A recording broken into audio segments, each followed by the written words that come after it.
Got the tang threaded with the 1032 threads and went ahead and made a pommel nut out of mild steel because I'm going to gun blue this the same as the rest of the fittings, and I might end up putting some engraving and or gold inlay on it. I've also got our pommel going on here.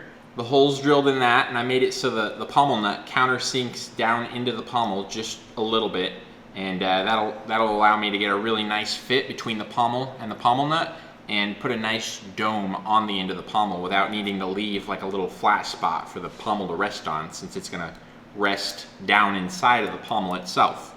So we've got our frame handle here taking shape. I think I'm really happy with the size. The profile is pretty much ready to go. So we can ditch those internal lineup pins real soon and go with pinholes that go all the way through the mammoth ivory and the frame, and use those as our lineup pinholes, because those will just be more solid, and I'll be able to put inch-long lineup pins through there and use those until we go to put our final silver pins in the handle. I also spent probably 2 hours getting the pommel nut to come out centered with the blade and getting the handle to fit up nice and tight. So I had to sand little bits off of, one side of the handle or the other to get it to tip just right so it'd be straight with the blade. And I had to straighten my tang a little bit with some heat because the tang was about 25 thousandths of an inch crooked one way. Got it all centered, and now the pommel nut comes out plus or minus about 5 thousandths of an inch with the blade, which is more than good enough. After I get the pinholes going all the way through the mammoth ivory and the frame, I'll go ahead and do 2 lineup pins going into the end of the frame and the pommel, and then 2 probably on the other end of the frame going into the guard, so everything lines up the same every time the same, and when I take the knife apart, I'll be able to still stick the guard and pommel on there and do the shaping and stuff I need to do later on too. But before we do that, check out the brand new trailer Josh just put together for our online Bowie course. This Bowie knife course embodies everything I do. The raw foundation I use on this knife is the same even if you're making a $100,000 sword.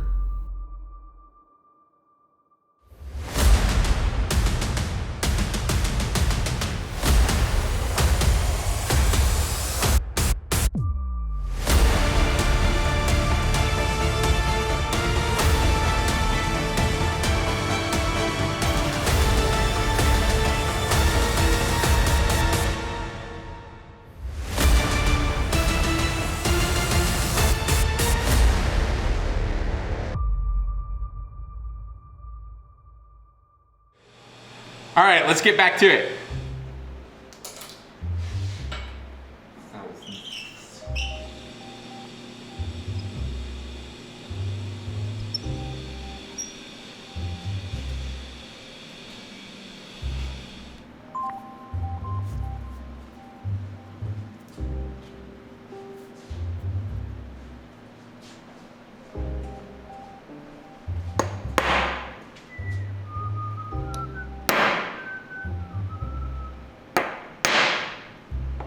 I'm going to pre-drill an undersized hole with a number 53 drill bit, which is like 59 thousandths, 59 point something thousandths. So it's just under a 1/16 of an inch. Then I can come through with the 1/16 inch. And then I also have a number 52 if I need the hole to be a little larger. And it kind of all depends on how worn out your drill bits are.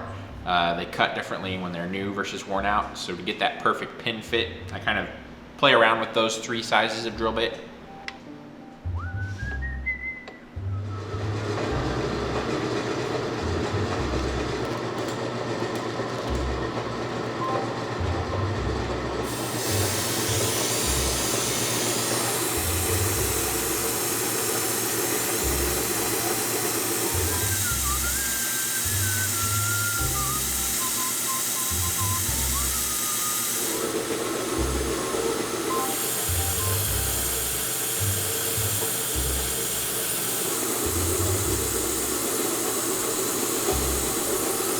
One 1/16 inch cobalt coated drill bits, or maybe what they're made out of, and I'm using a split point because those cut really aggressively and they cut really nice, and aggressively and nice, aggressively nice.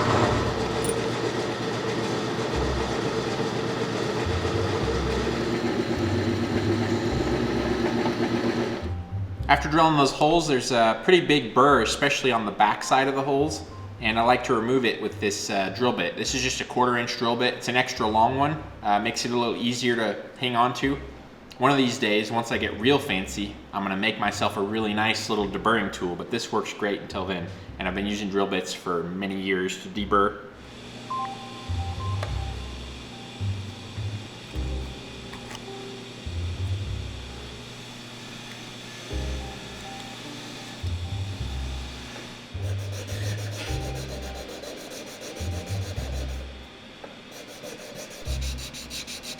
I've got one frame piece clamped to the ivory nice and flat. I made sure my ivory was good and flat, and because sometimes it can move a little bit overnight as you're working on it, so I touched it up on the disc sander, and I'm going to start drilling these holes all the way through the mammoth ivory now, using these holes in the metal as a good lineup tool to keep the drill bit going straight, since I'm just going to be manually holding it. I've got a nice straight hole in there, so that'll guide the drill bit straight through the ivory too. I want to use a nice sharp brand new drill bit for this, because one of the problems you have is as you're coming through the presentation side of the ivory, it can pop out a little chip, and that might be really bad depending on how much shaping you have to do. I've worked with some mammoth ivory where I didn't want to shape it at all, and if you had a chunk pop out, you'd have to grind off all the color or something. In this case, I'm going to be shaping the front of the ivory quite a bit, so I'm not really worried about a little bit chipping there since that's getting shaped down. But on the back, I'm not going to be shaping it very much, and I'm going to try to preserve as much of that thickness and color as possible, so I got to be really extra careful at the back of the handle. And something else I'm going to do is put a layer of tape across here, and that can just help that blowout from the drill bit coming through. It can help reduce the amount of blowout you get. And it also depends on what type of mammoth ivory. Sometimes you get stuff that's really brittle and it just blows out bad, and sometimes it goes through and you have the cleanest hole ever on your presentation side.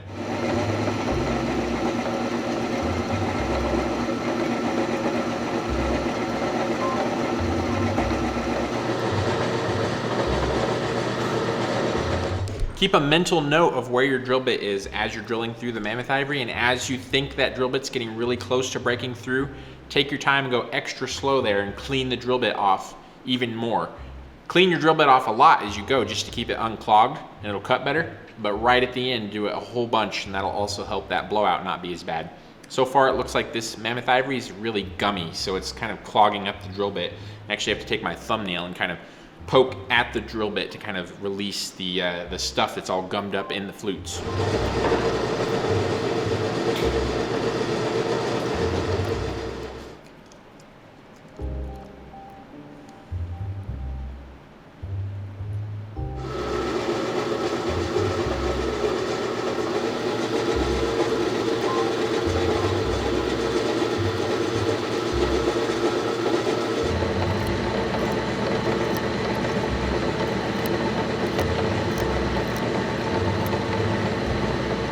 Holes look nice. It's only a tiny little bit of chipped out area on 1 or 2 of them so far, but we got to do a little shaping and that'll disappear anyway. And even if it didn't disappear, the head from the pin would definitely cover it because it's really small.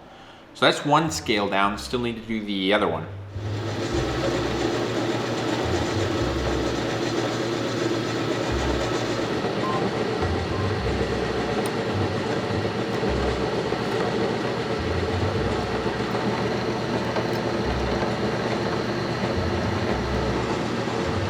The holes look good on the other scale too. And just like we did with the metal, I want to use the drill bit to deburr the holes on the mammoth ivory, at least on the inside, because there's actually kind of a little burr of mammoth ivory that sticks up, and I want to get rid of that with this and then maybe lightly touch them on the disc sander again just to get it all nice and flat.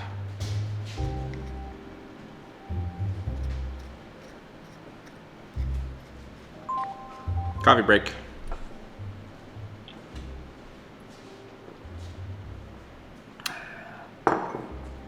That's really cold coffee today, really cold.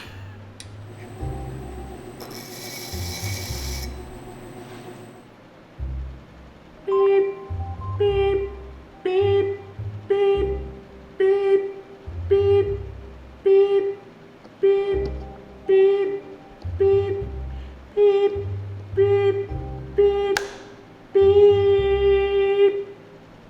Getting those new holes going all the way through the handle that our final pins are going to go into. may have shifted the ends of the handle just a little bit, so I'm gonna lightly run over the ends of the handle on some sandpaper and the flat surface just to make sure everything's still true on the ends of the handle now that we have our new lineup pinholes.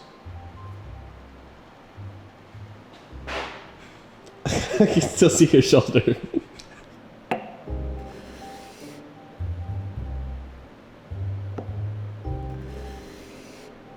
I put pencil marks on the end of the ivory, and that way I can see really quick and easily where the sandpaper is hitting and know if I need to work on an area a little bit more than the other, because it'll leave some of the pencil mark alone if it's not hitting there. And that means I know there's a low spot in that area. That was one gentle stroke, and you can see there's some pencil mark left right here.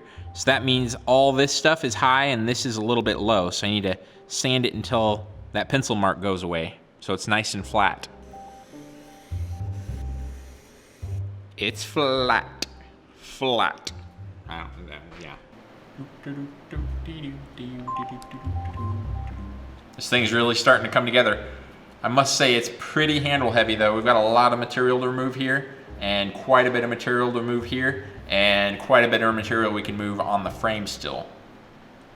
That's it for this video. Thanks for watching, and I'll catch you in the next one. Bye-bye! I just got done threading the tang 3 days ago. I just got done threading the tang 3 days ago. So let me catch you up on what has happened in the 3 days. Well, nothing happened Saturday or Sunday, so this is the third day.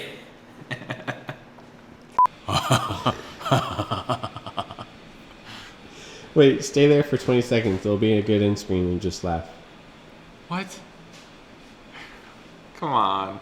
Is it too ridiculous? Go.